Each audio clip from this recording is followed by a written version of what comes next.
A very warm welcome to the Primary 3 Parents Engagement Session. My name is Ms. Chiu and I am the Assistant Year Head of the Middle Block. I will be your host for today's online session. Here's an overview of today's agenda. I will begin with an introduction and an overview of the focus for our middle primary students. Next, our Head of Department for Physical and Aesthetic Education, Madam Lin, will be sharing on co-curricular activities. Following that, our principal, Mrs. Tan, will discuss the gifted education program, modes of assessment, and ways you can support your child's learning and development. We will then conclude the session with a Q&A to address any questions you may have. Our school is led by Mrs. Tan, our principal, and supported by a team of vice principals, as shown on the slide. Together, they guide the school's direction, helping every student grow and reach their full potential. Please allow me to introduce the key personnel and form teachers for the middle primary. I am Ms. Chiu, and with me is Ms. Wen, our year head. We work closely with the form teachers as shown on the slide. For ENO 1, we have Ms. Shahira, Madam Sunita, and Ms. Lim. For ENO 2, we have Mr. Joel and Ms. Cheong. For ENO 3, we have Madam Nai, Madam Nolia, and Ms. Ang. For ENO 4, we have Mr. Chin and Madam Siti. And finally, for ENO 5, we have Mrs. Cheong and Ms. Choi. Together, we support our students' well-being and growth.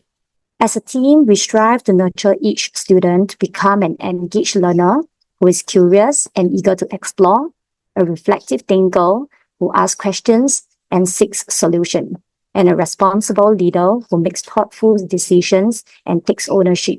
In middle primary, we focus on academic growth, personal development, and preparing students for upper primary. We offer stretch and support programs, learning journeys, and co-curricular activities. We also support students in developing the independence, confidence, and a strong sense of identity to prepare them for the future. I will now hand the time over to our Head of Department for Physical. I will now hand the time over to our principal, Mrs. Tan, to begin her presentation. Mrs. Tan, please. Hi, good afternoon, parents. Yeah, really thank you very much for taking time off your busy schedule to be with us today. Just now, Miss Chu actually shared that our head of department for PE and CCA will actually brief this part, but however, she is actually at a campsite now with our P5 students and her internet connection is intermittent, but not to worry. Later, should her internet connection be back again, she can answer some of your questions. Now, let me share this part on her behalf. Now, CCA is something, as your child enter P3, you will realize that the curriculum for P3 is rather different from the lower primary. One key thing that is very different is that your child will now join a CCA. That's one. You will also realize that in terms of the academic aspect, your child will now go through assessment, which will give feedback on how well your child has learned in terms of the conceptual understanding and the skills that the teachers have taught. Now, CCA is actually a build-up from PAL, Program for Active Learning, which your children have gone through in P1 and P2. So in P1 and P2, your child would have gone through the different domains through PAL, outdoor education, visual arts, sports and games, etc. So when they reach P3, this is really a progression. So let me share a little bit more about CCA. Now, there are a few objectives of CCA, and CCA is really quite an important highlight in a student's life. And I'm sure many parents here, you yourself would have also participated in the CCA, and you will definitely agree with what I'm going to say. Yeah, so CCA actually provides a platform for students to discover their strengths and interests. And should the child be particularly interested in a particular area or have particular strong strengths in the area, then a child could also specialize in, let's say, a sport or arts related CCA. It also provides a common space for friendship building and social integration where children from different classes and different levels can come together. And that is where children learn to interact with one another and build strong social emotional competency. Lastly, by joining CCAs, it will actually help your child to be self-motivated and confident individual that will develop them with a love for either a physical activity or whichever pursuit that they are keen in. And this is very important because I think the student well-being is important. So life in a school is not just about academic studies. The non-academic aspect, holistic development, is equally important as well. Now, these are some of the learning outcomes of CCA. Of course, like what I've mentioned just now, other than social emotional competencies, your child would also get to learn core values like resilience, 21st century competency. And through that time invested in that CCA and also the opportunities to either perform or participate in competitions, your child will develop passion and enthusiasm for the CCA that he or she joins. And also in a CCA, your child would sometimes have the opportunity to pick up leadership skills, um, friendship and teamwork, just now I've already mentioned. And through that camaraderie that the children coming together, it will help to develop a greater sense of identity for themselves. And also, importantly, it is also the progressive development of CCA specific knowledge and skills. Now, CCAs, there are four main types: physical sports, visual and performing arts, clubs and societies, as well as uniform group.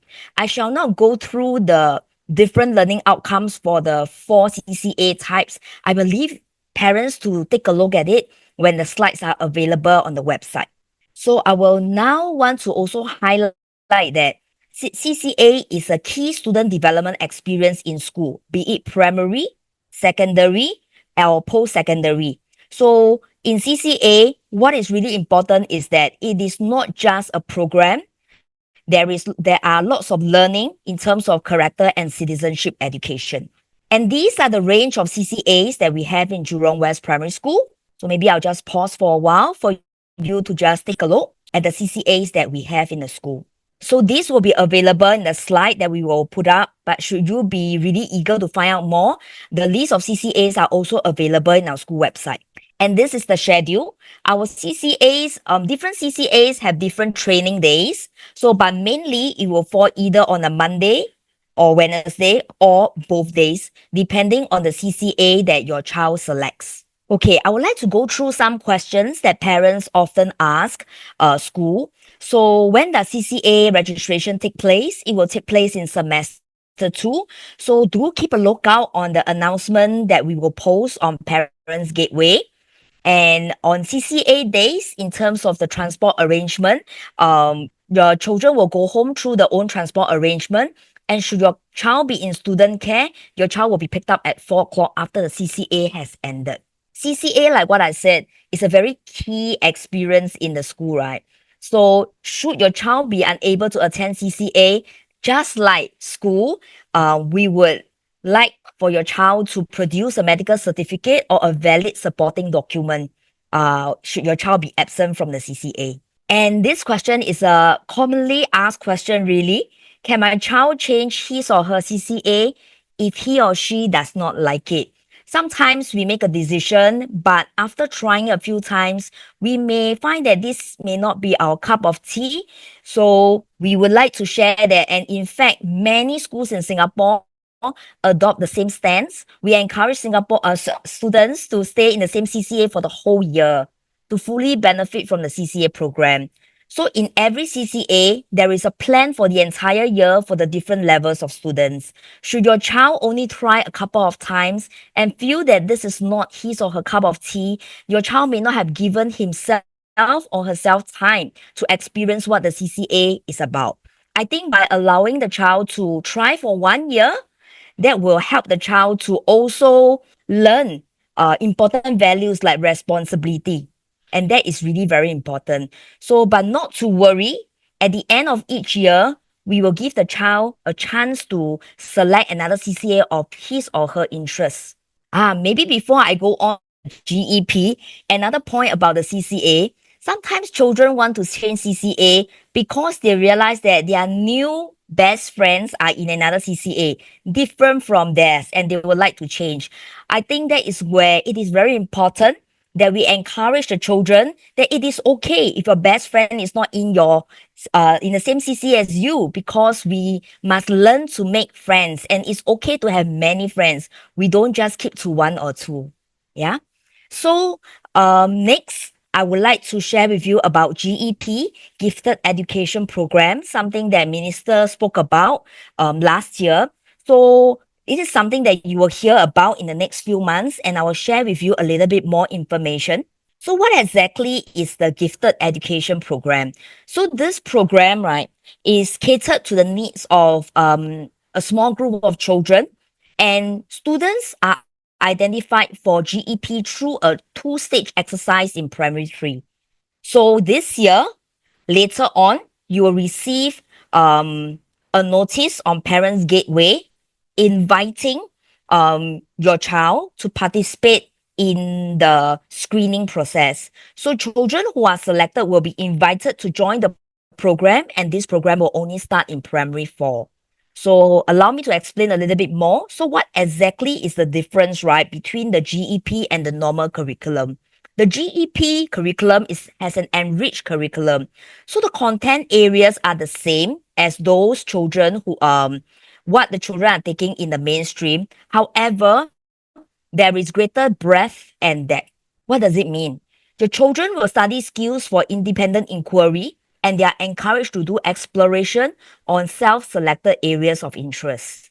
So what I have on this slide is actually the timeline. So this timeline, right, is what I have taken from the MOE website and pasted it here for ease of reference of parents. So this will be the timeline. The school, we will inform parents of the dates for the GEP screening exercise via Parents Gateway. And I would like to highlight that participation in the GEP screening is really optional. There is no need for parents to feel compelled that you must send your child for this screening. There are many parents who don't send their child for this screening as well. So when you receive this announcement on Parents Gateway, we will require you to indicate your consent for the child's participation in the exercise. One thing that we would like to highlight is actually out in the market, there are many enrichment centers that offer test preparation activities. We would like to highlight that they are not encouraged because the key idea is not about preparing the child for this program, because excessive preparation may inflate the scores. So what happens when it inflate the scores? Then it may not be the child's actual potential. And while we want to do good to the child, to help the child to expose themselves to more and deeper areas of content, however, if children are not ready to handle the rigor and demands, we find that sometimes there will be some disadvantages. The child will struggle to cope with the curriculum, and this will cause excessive stress, which sometimes may impact their self-esteem and cause them to lose confidence as well. Yeah. So that's for GEP. So please look out for more information via the Parents Gateway. Now, just now I mentioned that as your child move from lower primary to middle primary, your child would also experience assessment, which is something that is not present in lower primary. So I would also like to highlight that on 7th of February, via Parents Gateway, the school has already sent out a rather detailed explanation on the different modes of assessment to you. So I shall not spend more time on this. I shall, maybe you can refer to the Parents Gateway for more information. Okay. So on this slide, you see this question: how can I support my child's learning and development? This is a question that parents often ask myself and my teachers. The answer to this, there's no straightforward answer, but before I answer the question, allow me to share a hypothetical scenario to illustrate my point. So it's quite long, so I ask for your patience. So suppose that when your first child turned 9, a visionary billionaire which you have never met chose him to join the first permanent human settlement on Mars. Without your knowledge, your child actually signed himself up for the mission. Why? Because he loved the outer space. All of his friends had signed up too, and he begged you to let him go. You heard his desire, and as a very loving parent, you agreed to at least to learn more to find out why your child wants to go. So you learned that they were recruiting children because children will adapt better to the unusual conditions of Mars than adults. And if children go through puberty and its associated growth spurt on Mars, their bodies will be permanently tailored to it, unlike settlers who go over as adults. And as a parent, you find other reasons for fear. First, you know that there's radiation, and Mars does not have a protective shield for this radiation. And there's low gravity environment, which will put the children at risk of developing deformities in their skeletons, hearts, eyes, and brains. So, did the planners of this program take the vulnerability of the children into account? As far as you can tell, the answer is no. And as a parent, would you let him go? The answer is of course not. You realize that this is really an insane idea, sending children to Mars and perhaps never to return to Earth. So these project leaders do not seem to know anything about the child development, and they don't seem to care about the children's safety. Worse still, the company that's asking your child to go did not require proof of parental permission. The few slides that I read out to you just now, I've extracted from this book, The Anxious Generation. I'm not sure whether parents have read this book, but it is quite a good read and rather interesting. It talks about how the increased use of smartphones has a very high correlation with anxiety in children. So the author feels that free or unsupervised use of smartphones is similar to allowing children to live on Mars. So the key question that the author is asking the reader is, have adults been consenting to sending children to Mars unknowingly? When children spend countless hours aimlessly scrolling through the posts of different people, their friends, acquaintances, and those unknown to them, there is an opportunity cost here. They actually lose out on time spent playing with, talking to, and even making eye contact with friends and families. How often do we see children stuck and glued to their mobile phones, smartphones, and not even communicating with families? So there's a reduction in the social behavior that is really essential for human development. So many of us here, myself, my teachers, and some of the parents here, many of us are in Gen X, Gen Y, and perhaps some of the parents are even younger in Gen Z. So we may be thinking we come in contact with smartphones, actually, but we don't find ourselves as the anxious generation. Why? When we come in contact with smartphones, it is actually much later in our lives, when our brains are already developed or kind of developed. So research shows that brains develop fully only at 25 years old. And if the children are exposed to smartphones at such an early age, we do not know what are the unintended consequences. So some of us may find this analogy exaggerating, but I thought it serves as a very good food for thought for all of us, and myself included. So I thought I want to share some data. And these data are culled out from Straits Times in the year 2021, as well as child poll findings by Touch Parent in 2023. So 67% of the children aged 7 to 9 in Singapore use smartphones every day, and they are active on social media. And we do know that social media, they are underage. Yeah, they are not supposed to be accessing social media. And also, parents may not be aware of the online risk. 1 in 3 children chatted with strangers online. And being an educator, we have interacted with many children, had conversations with them. I would like to share with you that really it is indeed true that the children chat with strangers online.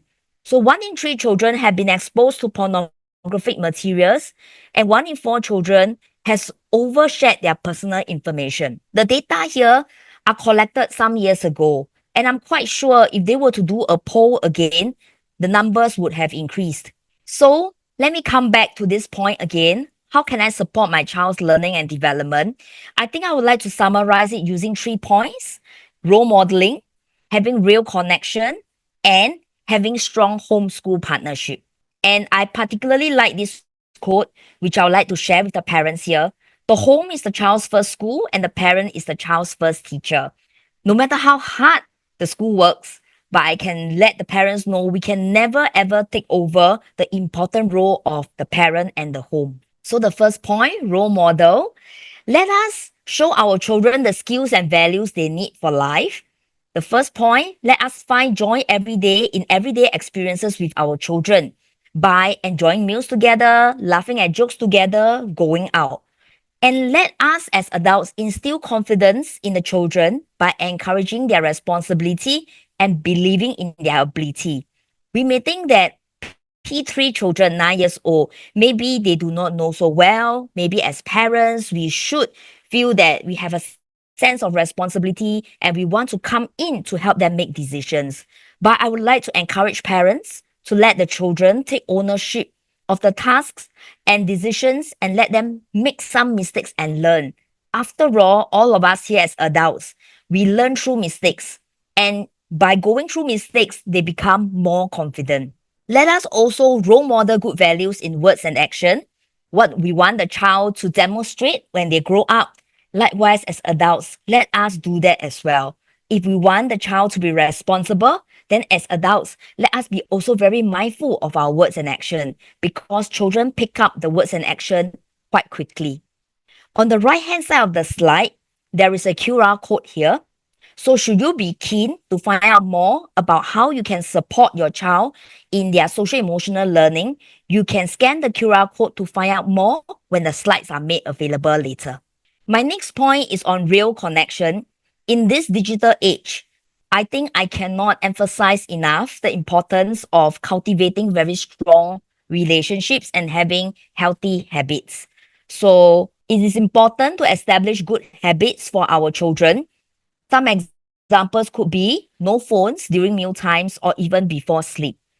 Provide a balanced mix of engaging online and offline activities. I think board games and card games, although something that is quite enduring, but it will never go out of trend. I think it is still a good way to foster relationship between parents and children.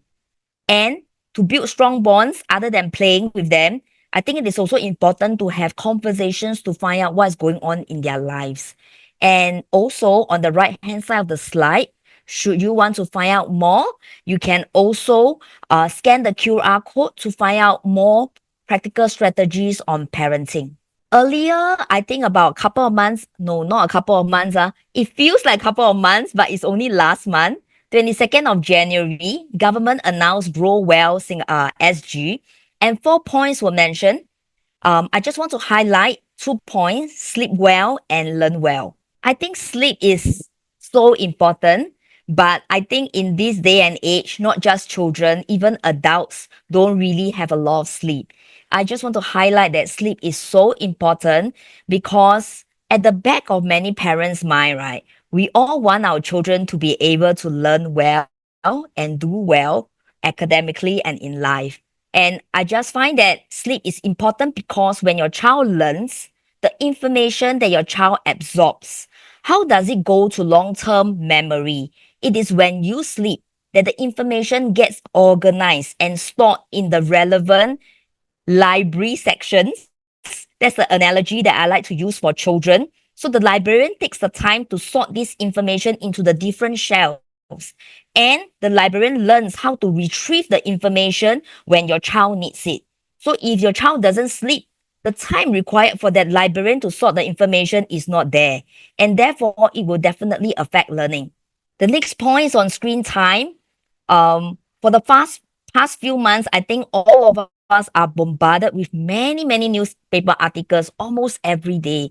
You will see newspaper articles related to screen time, the disadvantages, what is it that we should do, the challenges faced by parents, etc. I think I really want to highlight that as educators, we have been teaching for many years. We have seen a change in the children. So children in the past, where there are little use of smartphones, they are more responsive, more expressive, more willing to engage with conversations or even say hello when they see teachers along the corridors. However, we noted that with increased use of mobile phones, we find children less responsive and they will only say hello to you when you greet them. So I think that's really worrying because good relationship, good social connections is really important. So on this slide, the left hand side, I think that table summarizes the new MOH guidelines on screen use for children under 12.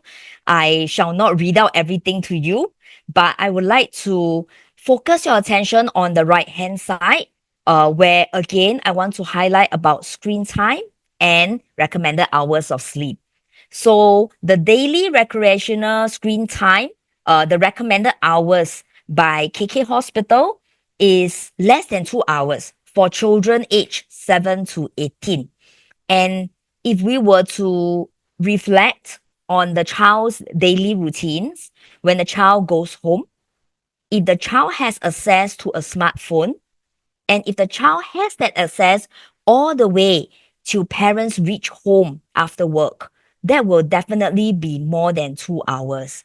And it is definitely not a good habit that we want to inculcate in our children. My second point, recommended hours of sleep daily, 9 hours for children 7 to 12. 9 hours, what does it translate to? So if my child needs to wake up at 6 o'clock every day in order to reach school on time, it means that my child must go to sleep at 9 p.m. at night. So I'm not sure whether our P3s are sleeping by 9 or even 10 o'clock, because sometimes when I stay out at night, I do see parents, not Jurong West parents, but parents with children, and they are out and about with their children even past 11 o'clock. And that's really not healthy for the children. So I want to summarize this segment using this acronym that I have stolen from this newspaper article last year in July. The acronym SCREEN. S, set expectations before meals. Um, Perhaps you could discuss with your child, no devices at the dinner table. Consistency. Children thrive on routines, and it is really very important to have consistency. When we want to inculcate habits, consistency is the key. So what does consistency mean? How many days? How long? Research has shown different data. Some 30 days, 66, 100 days. It all depends on the complexity of the habit that we're trying to inculcate. But for something like addiction to a smartphone or reliance on a smartphone, it is something that is quite attractive, addictive, and difficult. Definitely, it will not be just a week or so. Really, while it's difficult, I think we need to persist. And R for role modeling of desired behaviors.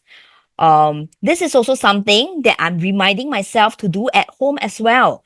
Don't use the device regardless of urgency when I'm having my dinner with my children. So 30 minutes for a dinner is not too much to ask for me to put away my smartphone. Establish a routine.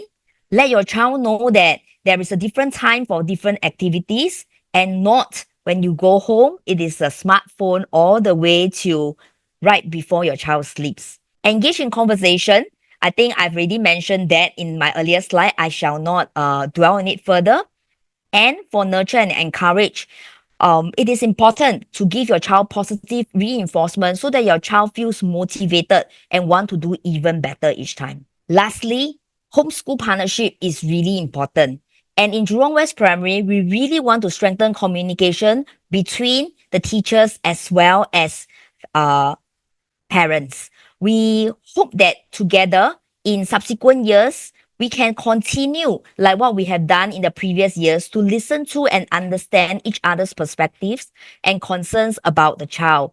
After all, both parties have a common goal, and that is the well-being of your child.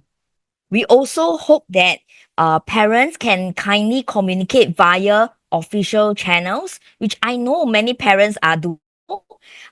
As you have heard from Minister last year, teachers are not obligated to share their personal mobile numbers. We seek your understanding on this because our teachers do need to attend to their families after a long day at work as well. All our parents, almost all, have been doing this, and I thank you for it. We respect each other's time by communicating during working hours. So after 5 o'clock, refrain from contacting my teachers. And even if you email us, we might only reply you the next day, and we seek your understanding on that. And the last one, We hope that we can work very closely with you to reinforce regular attendance during school term. I think this is really important because it goes beyond just attending school. It is about teaching the child a very important value, and there is respect and responsibility. So I would also like to uh, give a shout out to all the parents here. I know that sometimes, right, during school term, that is where the air ticket prices may be a bit cheaper and you may want to tap on it. But can I let all the parents know? Please plan for your leisure trip only during school holidays. Thank you. Yeah. And together, we hope that we can continue to have that good relationship, just like how we have always done so in subsequent years, in previous years. And should you want to continue to keep in touch with us, you can access our website, like what I've said just now. Information on CCA can also be found on the website. You can also use our Facebook where we will update events that are happening in school. And lastly, but most importantly, please check the Parents Gateway app regularly because there are important announcements posted there. Sometimes we will need you to respond to us. And very often when we send out and when we go and check, actually many parents in your busy schedule, you may have forgotten to actually look at the messages in the Parents Gateway app. And lastly, I think I want to end off with this quote. At the end of the day, right, the most overwhelming key to a child's success is the positive involvement of parents. And I know that all the parents here, thank you very much for working so closely with us. We have enjoyed a very good working relationship and we hope that we can continue to do so. I will now pass the time back to Miss Chu, who will host the Q&A. Thank you, Mrs. Tan. We will now move on to the Q&A segment. If you have any questions, please feel free to submit them via the Q&A function. Kindly include your name and your child's class in the post, as this will help us to follow up with you if needed. We will take the next 2 minutes for parents to type in any queries. Meanwhile, I would like to invite the head of the English department, Mr. Irwan, to share some important information. Mr. Irwan, please. Thank you, Ms. Chu. Right, thank you, parents. Good afternoon. So I will allow me to share 2 important points regarding learning of language in Jurong West. So I think that I want to build on what our principal, Mr. Stan, has said earlier on regarding the excessive exposure to screen time. So I think that this affects the learning of language acquisition of a child, especially in reading and writing, in particularly handwriting. So I think that my mother tongue counterpart will agree with me as well.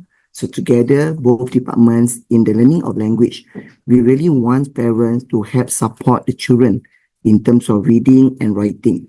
So as you know that at the middle primary level, right, the demand of reading has increased from reading for joy to reading with understanding.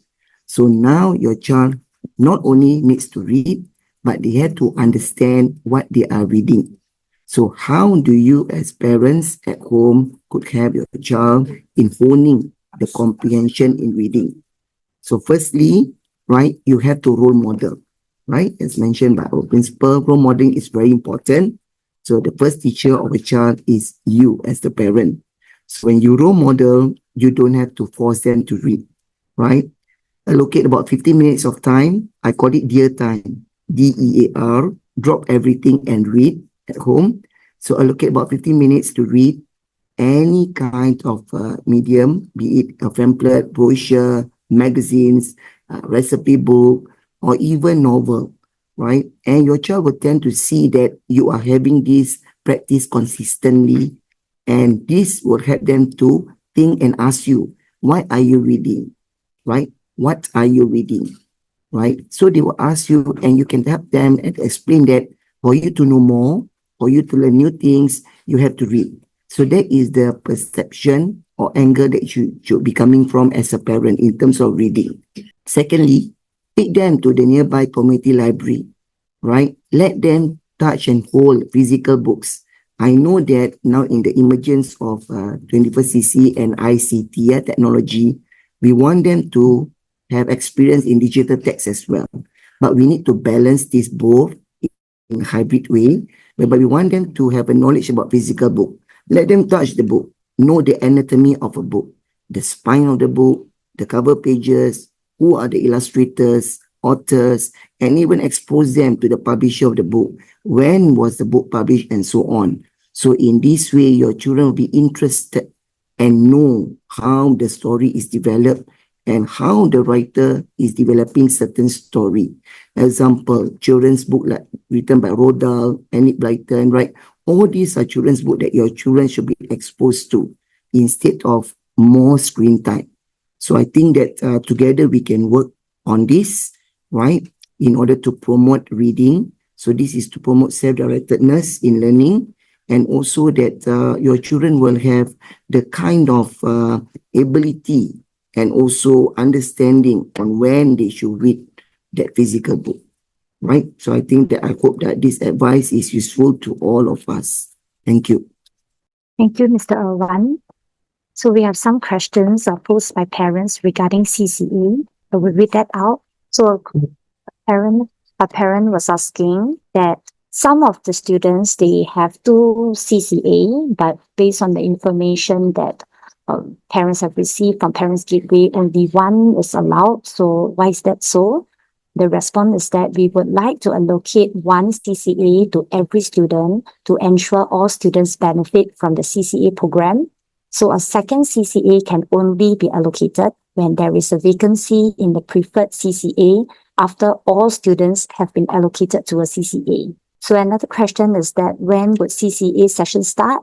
All CCA sessions would start in P3 term 2 for all students. I'll hand over the time to Mrs. Tan. Okay, so there is a question about English class. This question is about the English class for the particular child has been further divided into A, B, and C as compared to I3 to I5. Is it because of streaming in P2? Will the things taught be the same? Will it affect their year-end exam since all the children will be taking the same paper? So I would like to answer this question. I would like to highlight that actually, as a nation, we have done away with streaming. So it is not about streaming in P2, but rather the class size is, we find that we have sufficient teachers and we would like to break the class size into a smaller size for English so that we can give further attention to the children. So I would like to also clarify that the things taught across the 3 different groups, right, A, B, and C, they are the same. They will take the same exam and there's no difference between the 3. So I hope that clarifies. Okay. Parents, we have another question regarding GEP. So parent was asking, how do I know if the GEP is appropriate for my child if they do not go for GEP screening and hence do not take that chance for GEP? Does that mean they would have lost that opportunity? Doesn't it make sense for every student to apply for the screening? So GEP, again, as mentioned, it is optional. If parents would like to know if GEP is appropriate for your child, you may speak to the form teacher as well as the subject teacher so as to understand your child's ability better. And if you would like your child to go for the GEP screening, that would be possible. However, we would also like to highlight that, as mentioned by Mrs. Tan previously, some of the impact if a child is not ready for the GEP. So maybe parents would like to take that into consideration. Okay, so for this, right, I thought I would like to further add on. I do have personal friends who have made the decision not to let the child go for GEP screening.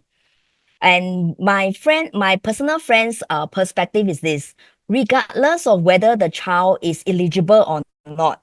So she feels that she wants the child to just focus on the mainstream. So that's one school of thought. Personally, did my children go for GEP screening? I did allow my children to go for GEP screening. However, as a parent, what I did was I assured my children this is really not a test to define you. GEP screening is not definitive to say that you are good if you get through. You are no good if you don't get through.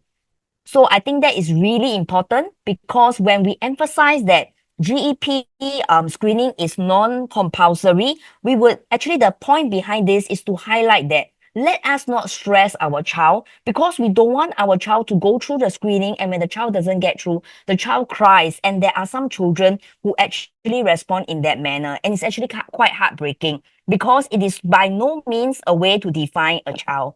It is only to find out whether the child is suitable to have a different curriculum to stretch the child further.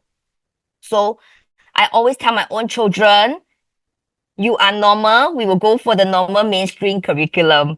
The GEP is for those who are really a bit different, and it's fine even if you go through the mainstream. So Mrs. Tan has never been in GEP, my children has never been in GEP, but I think my children and myself, we are all doing quite well. Yeah. So I think the key message behind this is if you feel that you would like to let your child go for the screening, just like any other child, please go ahead. We are not discouraging. However, if your child has a little bit of anxiety and your child is the kind that really want to do his or her very, very best, do have a word with your child and help to assure your child. That's where we are coming from. Thank you. Thank you, Mrs. Tan. We have another question regarding the dates of assessment. So the parent would like to know when will the students do the assessment. So the dates will be given to the students in class. So if there is any weighted assessment, the subject teacher will inform your child and he or she will have to write the date in the student handbook and parents will have to acknowledge. So over here, we have another parent. She has no question, but he or she would like to say thank you to the I5 teachers for teaching his or her child because the parent know that it is not easy teaching children. We would like to say thank you to this particular parent for the recollection. We have another question regarding school bag. So the parent is asking, is there any way to reduce the child's school bag weight? Can they keep some of the books or the mini whiteboard in school? The parents have tried their best to only bring required books to school, but it is still quite heavy for the child. So our reply to this is that we encourage students to refer to the daily timetable to support them to pack their bags. In addition, lockers are also provided for students. They can put their art materials as well as whiteboard to lighten their bags. We have a parent asking, how will the result of the P3 assessment impact the child in P4? Mrs. Tan, our principal, would like to answer this question. So I will hand over this time to Mrs. Tan. Mrs. Tan, please. Hi, regarding the assessment, right? The impact of the P3 assessment on P4, I think we need to look at the concept of assessment. So the concept of assessment is not just about the marks, the quantitative marks that we get out of it. It's about what is the purpose of that mark. It is to tell us how well the child has learned the concepts or the skills that are being taught.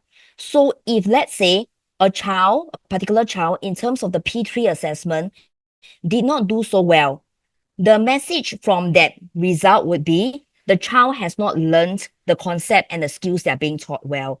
And therefore, the impact on the child in P4 is not that the child cannot progress to P4, but rather when the child moves on to P4, if the foundational concepts are not strong, then the child might struggle when the child moves on to P4. So if the parent who asked this question is trying to ask whether or not it will affect the child's progression to P4, it doesn't. The child will just move on from P3 to P4. However, definitely a strong foundation in the conceptual understanding is necessary as the child moves to P4 or even P5. Thank you, Mrs. Tan. So we have another question regarding higher Chinese. So the parent is asking, what is the arrangement for higher Chinese? Is there a selection criteria? So our HOD of Mother Tongue has replied that our school does not offer higher Mother Tongue at the P3 level. However, if your child is interested and shows strong abilities in Mother Tongue, there is an option to opt for higher Mother Tongue when they reach P5.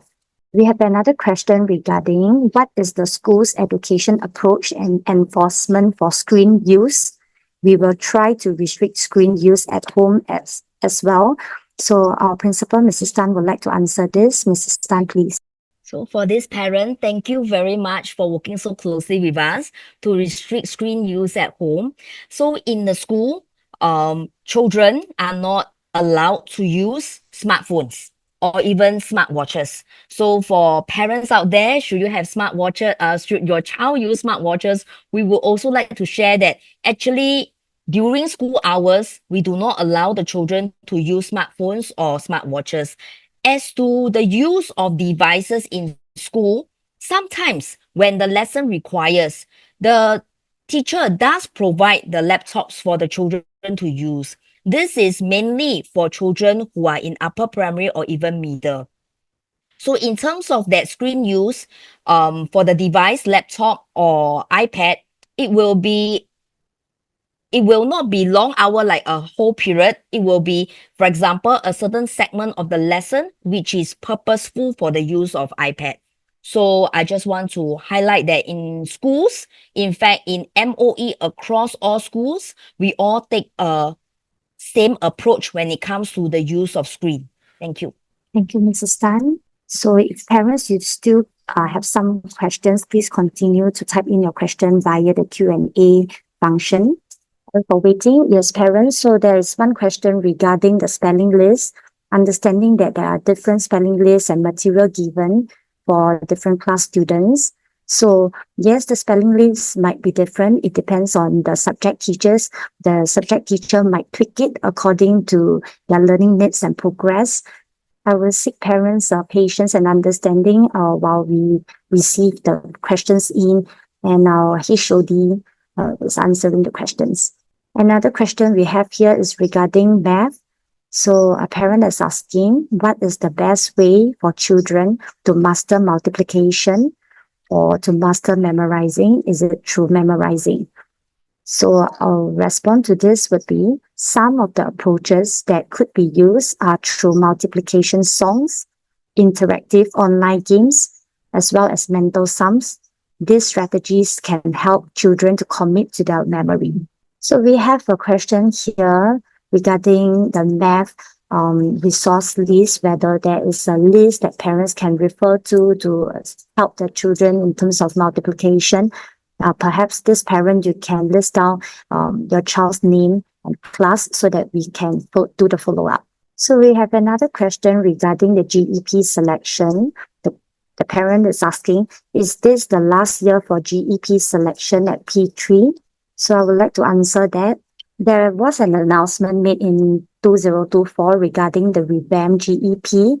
So does it affect your child currently in P3? No, the GEP in its current form will be discontinued from the 2024 primary 1 cohort, which means that students who are primary 3 in 2026 and primary 4 in 2027 will be the first batch of students under the new form of the program.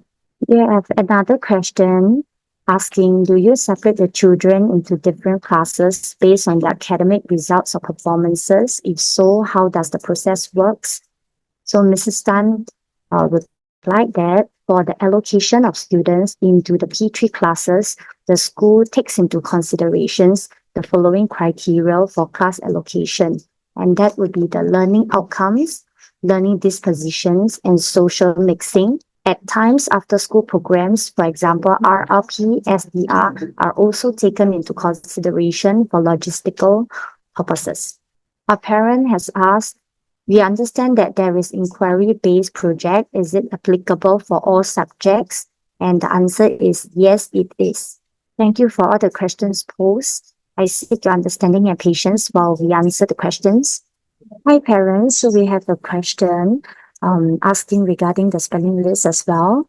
So he asked that this parent, he or she asked if students are actually accessed on their learning progresses and placed in specific class.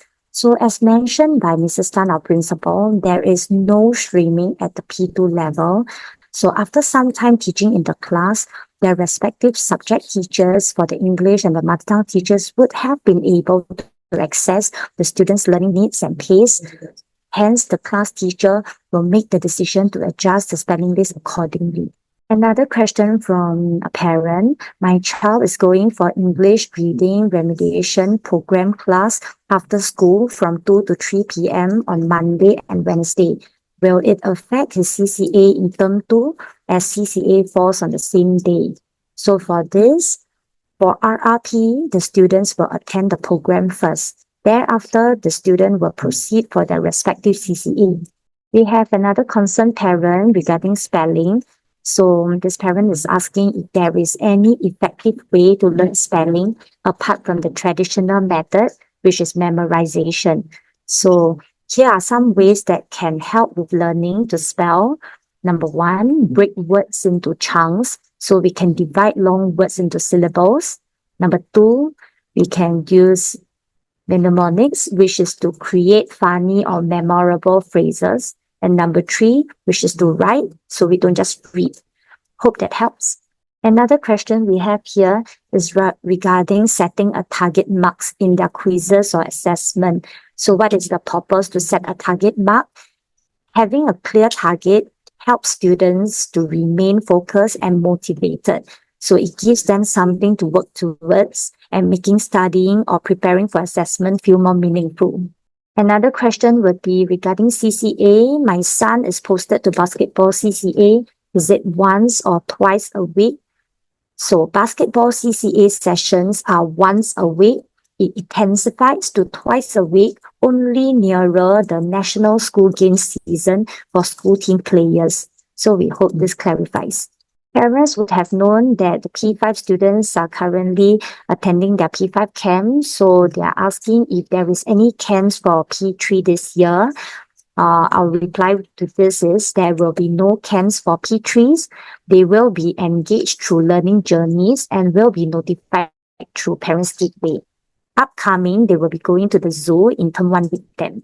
We have a question by parent asking, is it the class will be allocated again during P5?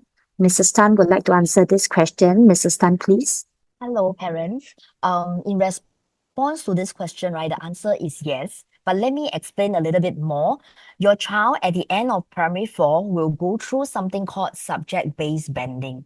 So for subject-based banding, right, your child will have a option of offering standard or foundation subjects. So we will brief you more on this at the beginning of next year. But in short, because your child would have the option of offering a combination of either standard or foundation depending on your child's strengths, therefore, the classes will be reallocated again. Thank you, Mrs. Tan. So we have a question regarding science, asking for science, will Jurong West Primary School be signing the children up for the Young Scientist program, or is it up to individual arrangement if we are interested? So for this, for primary 3 students, they are encouraged to participate in the Young Zoologists activities by the Singapore Science Centre. The science teachers will be guiding the children on some of the questions, and the children will log into the system to enter their responses for the questions after the zoo learning journey. Due to the time right now, it's 5:35, so we would have to end the session. However, please be assured that we will answer all your questions.